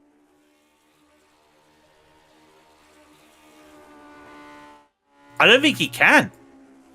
I think that is literally his pace. And he's going to be... Hacken shut 6 seconds, 5 seconds. Hacken realized the situation. Oh, no. Oh, no. Oh, this is going to be unfortunate. Oh, dear. Oh, that is heartbreaking. Yeah, that is heartbreaking. Jeff's going to finish 7th, unfortunately. Only Ludwig will be the last driver. And I think it's only fair that we let Ernie fit. This is something that me and Rob's always done when it comes to Raidillon TV, when we do a race on the Nordschleife. We make sure every car comes home. Mm-hmm. So Ernie is the last man. And by Joe, we will watch Ernie complete the last lap.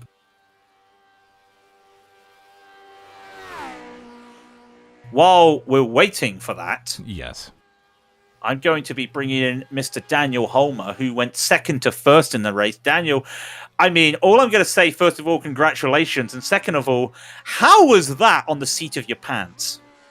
Oh, fuck me. For the first time, somebody that's not Rob swears on broadcast. Yeah, but... Yeah, I mean, the thing was safe. Then the car warranted. wanted to kill you. Yeah. Yeah, but it was fun. It's done. I will erase this car now.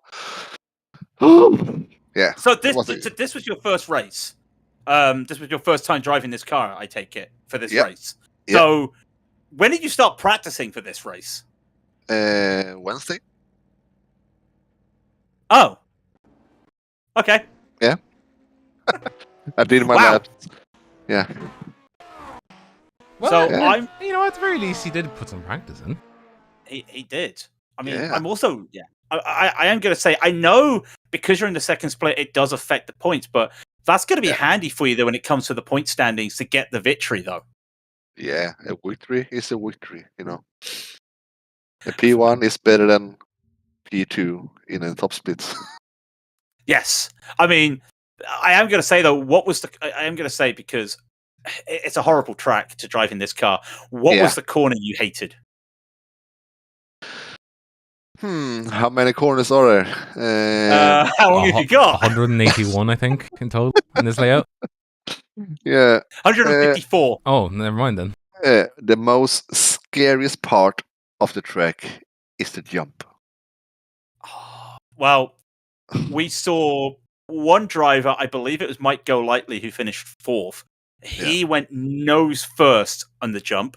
Yep. And then we saw... Who was it? It was Link Inchlow. He went nose first and lost the car and spun and crashed out. So, yes. It's a very tough corner. Yeah, it is. When you think you have it, then the car is landing and it's bouncing all over the place. And then you need to brake and make the turn. Wow. Well, wow says it all, actually. Wow says it all. Yeah. So, I mean, the best thing is we go from a track with loads of walls in an old car to a track with loads of walls in a modern day car because the TCRs are at Bathurst next. And that going to be more enjoyable? Yeah, I'm looking forward to that one. Yeah. I absolutely hope so. Rob, anything you want to ask? No, apart from, just any shout-outs or thanks you'd like to give Mr. Homer. What? Any shout-outs? Yeah, as in like... of course, to my team, Force Esports. And all the teammates. Well, get yourself a breather because I can tell that you've had... I will. Yeah, because that is intense. Mr. Homer, thanks for joining in with us, and hope to see you back at MTCR at Australia. Yeah. And that was Mr. Homer, the race winner. What a comment, man. Yeah. I mean, to be fair, of all the times to say it, that was definitely the right time. I'm gonna probably clip that. Yeah. Just for the sake of it. Yeah. It needs to be preserved. But that was us. For the moment. For the moment. Actually, no, hang on. Where is it? To get the right music. There we go. The F197 track 1. There we go. Well, that was us for the moment here on the Major Series. That was the race, the 1967 German Grand Prix, with the best of most. I'm trying to sound pedantic, but I can't. Myself and Craig have been absolutely delighted to bring this to you once again. Next time out for us here on the Majors will be in April 14th, 5 p.m.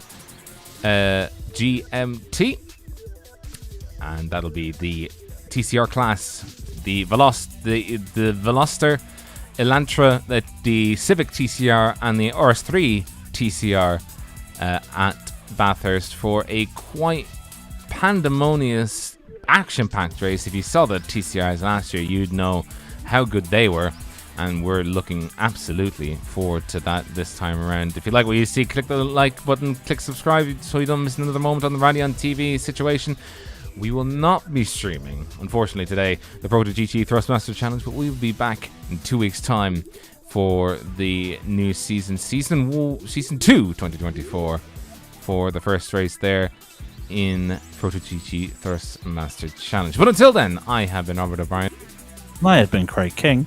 And this has been Raidillon TV, the only corner you need. Good evening, one and all.